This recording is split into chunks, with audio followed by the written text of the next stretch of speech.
Good afternoon friends. Last క్లాస్లో profit and లాస్లో కొన్ని videos చేసాము, కొన్ని ప్రాబ్లమ్స్ చేసాము. సో ఈరోజు మరికొన్ని ప్రాబ్లమ్స్ చూద్దామండి. సో ఫస్ట్ ఆఫ్ ఆల్ క్వశ్చన్లకి వస్తే, క్వశ్చన్ వాడు ఏమన్నా అంటే, ఒక వ్యక్తి 3 వస్తువులను ఒకే ధరకు అమ్ముతున్నాడు. సో ఈ ప్యాటర్న్లో మనం లాస్ట్ క్వశ్చన్స్ ఏం చూసామంటే, 2 వస్తువుల గురించి మనం మాట్లాడాము. లాభ శాతము, నష్ట శాతము, కొన్న ధర, అమ్మిన ధరకు సమానంగా ఉన్నటువంటి క్వశ్చన్స్ మనం చూసాము. ఇక్కడ 3 వస్తువులను ఒకే ధరకు అమ్ముతున్నాడు. అయితే ఈ 3 వస్తువుల మీద వరుసగా 20% లాభము, అంటే వరుసగా అంటే మొదటి వస్తువు మీద 20% లాభము, రెండవ వస్తువు మీద 10% నష్టము, మూడవ వస్తువు మీద 25% నష్టం వచ్చాను. అంటే 3 వస్తువులు అమ్ముతున్నాడు. మొదటి వస్తువు మీద మాత్రమే లాభం వచ్చింది, 2 మరియు 3వ వస్తువులు రెండింటి మీద కూడా నష్టం వచ్చింది ఇక్కడ.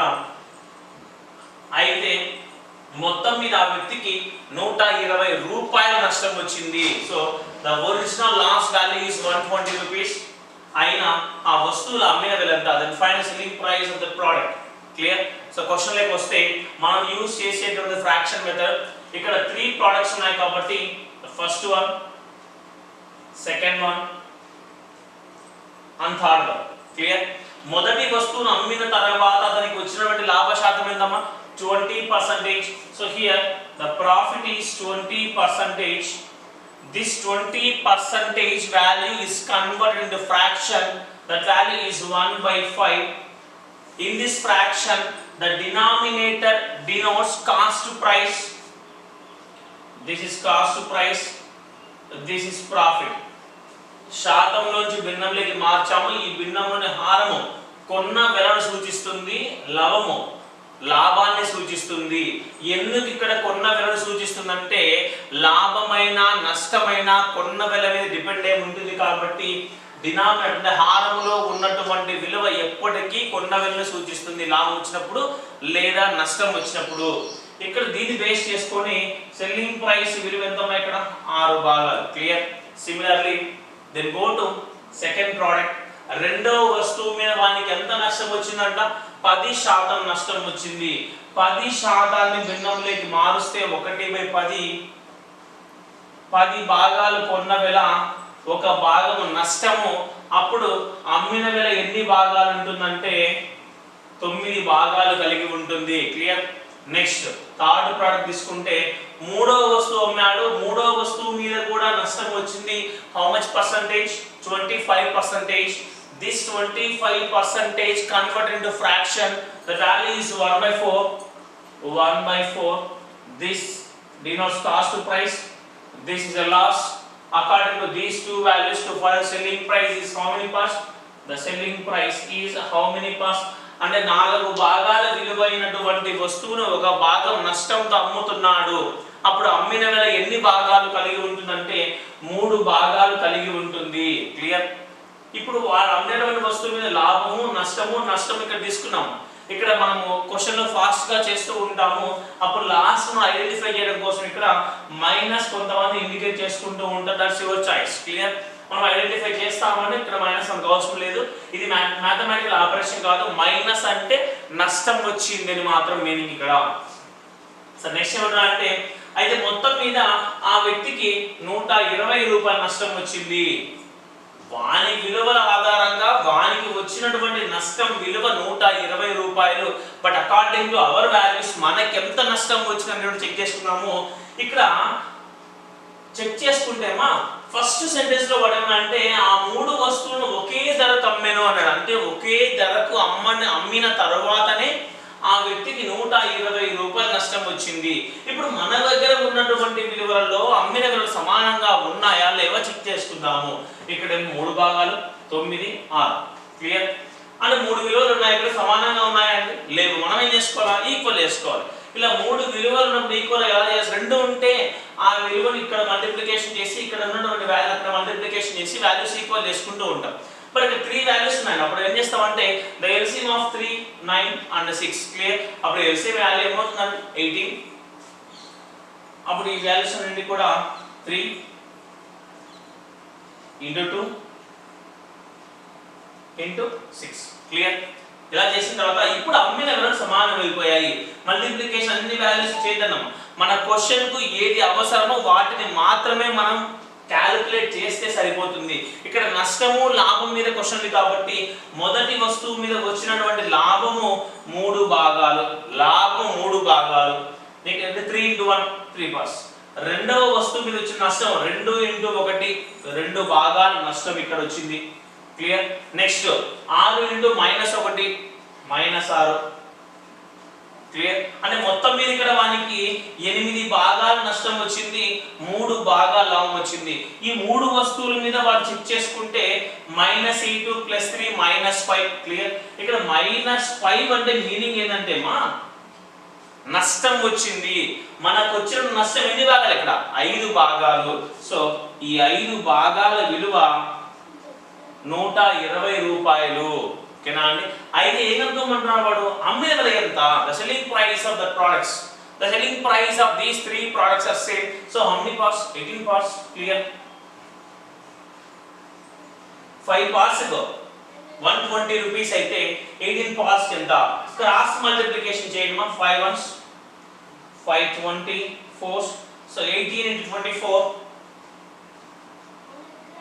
18 into 24. So 432 rupees. Clear. There multiplication of 24 times 240, 24 8 అంటే 240 minus 48 1 and the rest of these two values you get 432. Clear. This is our answer. Then go to next problem. Okay ma, next problem. ఒక వ్యక్తి 2 వస్తువులను కలిపి 1710 రూపాయలకు అమ్మాను. అంటే the total selling price of these 2 products are 1710 rupees. అందులో మొదటి దాని మీద 10% నష్టము, రెండవ దాని మీద 25% లాభం వచ్చెను. అంటే ఒక వస్తువు మీద నష్టం వచ్చింది, మరొక వస్తువు మీద లాభం వచ్చింది. ఇక్కడ చాప్టర్ లో మనం గుర్తుపెట్టుకోవాల్సింది నష్టమైనా సరే లాభమైనా సరే కొన్న వెల డిపెండ్ అయి ఉంటుంది అనే పాయింట్ గుర్తుపెట్టుకోవాలి. నెక్స్ట్ ఒకవేళ అంటే this is the key point of the question.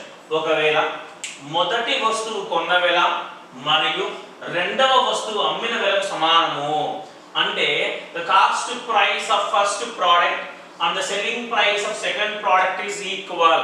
This is the key point of this question. Clear. ముందు క్వశ్చన్ లో ముందు వీడియోస్ లో ఉన్న క్వశ్చన్స్ లో అమ్మిన వెలలు సమానం అని ఇచ్చారు. ఇక్కడ ఏమంటున్నాడంటే మొదటి వస్తువు యొక్క కొన్న వెల మరియు రెండవ వస్తువు యొక్క అమ్మిన వెలలు సమానం అని ఇచ్చాడు. ఓకేనా అండి? అయితే మొత్తం మీద అతనికి వచ్చేటువంటి లాభము లేదా నష్టాన్ని శాతంలో తెలియజేయండి అన్నాడు. ఇక్కడ లాస్ట్ వీడియోస్ లో మీకు ఏదో ఒక వీడియో చెప్పానమ్మా, ఫైనల్ గా మనం ఫైండ్ అవుట్ చేయవలసినటువంటి answer in terms of percentage లో ఉంటే రియల్ వాల్యూస్ లో మాక్సిమం మనకు అవసరం ఉండదు అని చెప్పేసి.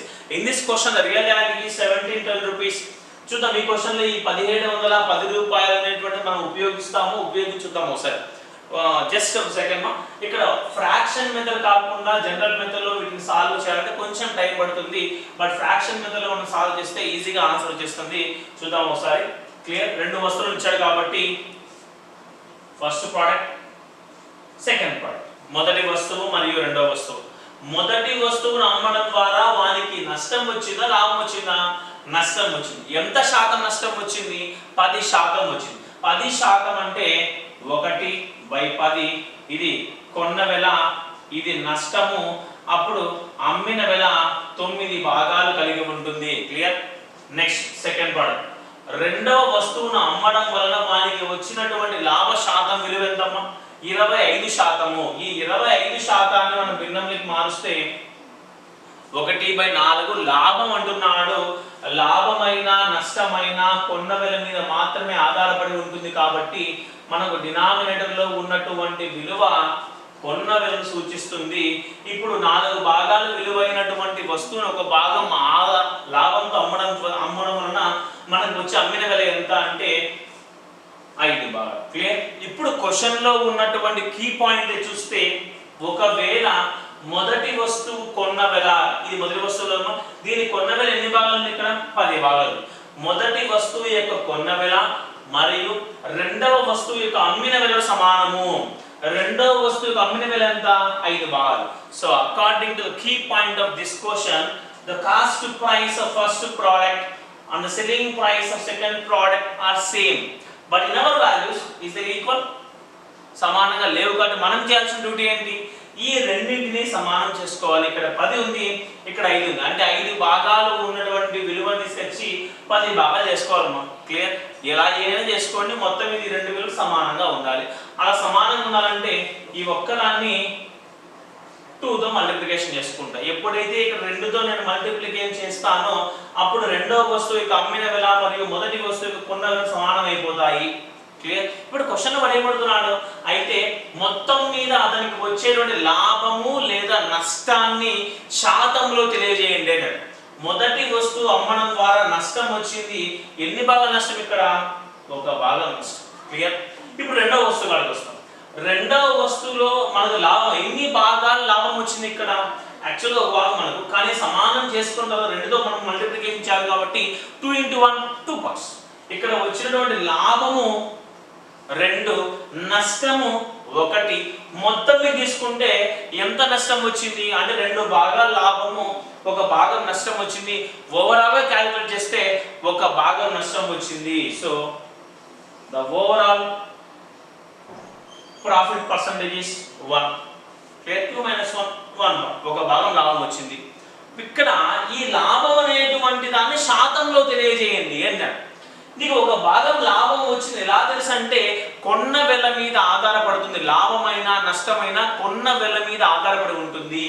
ఇక్కడ మొత్తం ఈ 2 వస్తువుల మీద కలిపి వానికి వచ్చిన లాభం 1 భాగము.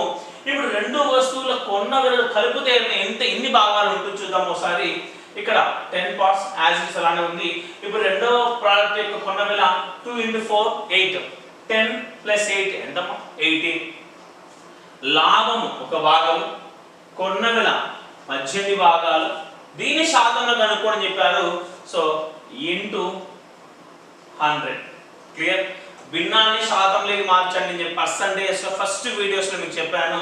భిన్నాన్ని శాతంలోకి మార్చేటువంటి విలువను, శాతాలను భిన్నంలోకి మార్చేటువంటి విలువను ఏ విధంగా చేయాలి అని చెప్పేసి డీటెయిల్ గా అక్కడ ఎక్స్ప్లెనేషన్ ఇచ్చాను మీకు. ఈ వాల్యూస్ ని చూడగానే 5/9% ని రాయొచ్చు. 5/9%. క్లియర్? ఇక్కడ ఈ క్వశ్చన్ లో మనం 1710 రూపాయలు ఎక్కడైనా ఉపయోగించామా? There is no usage in this question. కావాలంటే మీరు చెక్ చేయండి. ఈ 1710 రూపాయలు ఏంటంటే 2 వస్తువులను కలిపి అమ్మేను అని అంటే the total selling price of these values అంటే 9 parts plus 10 parts అంటే 19 parts కు 1710 కు ఈక్వల్ చేసుకొని ఈ లాభాన్ని కనుక్కొని కొన్న వెల కనుక్కొని మీరు క్యాలిక్యులేట్ చేసిన లాస్ట్ కు 5/9% వస్తుంది. మళ్ళా చెప్తున్నానమ్మా, ఎనీ క్వశ్చన్ మనం ఫైండ్ అవుట్ చేయవలసినటువంటి final answer in terms of percentages లో ఉంటే రియల్ వాల్యూస్ లో మనకి ఎటువంటి అవసరం ఉండదు. క్లియర్? నెక్స్ట్ ప్యాటర్న్ లోకి వెళ్లే ముందు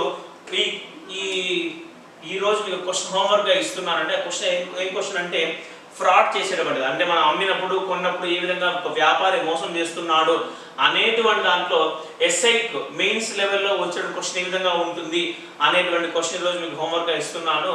కామెంట్స్ లో వాటి ఆన్సర్ పెట్టండి. Thank you.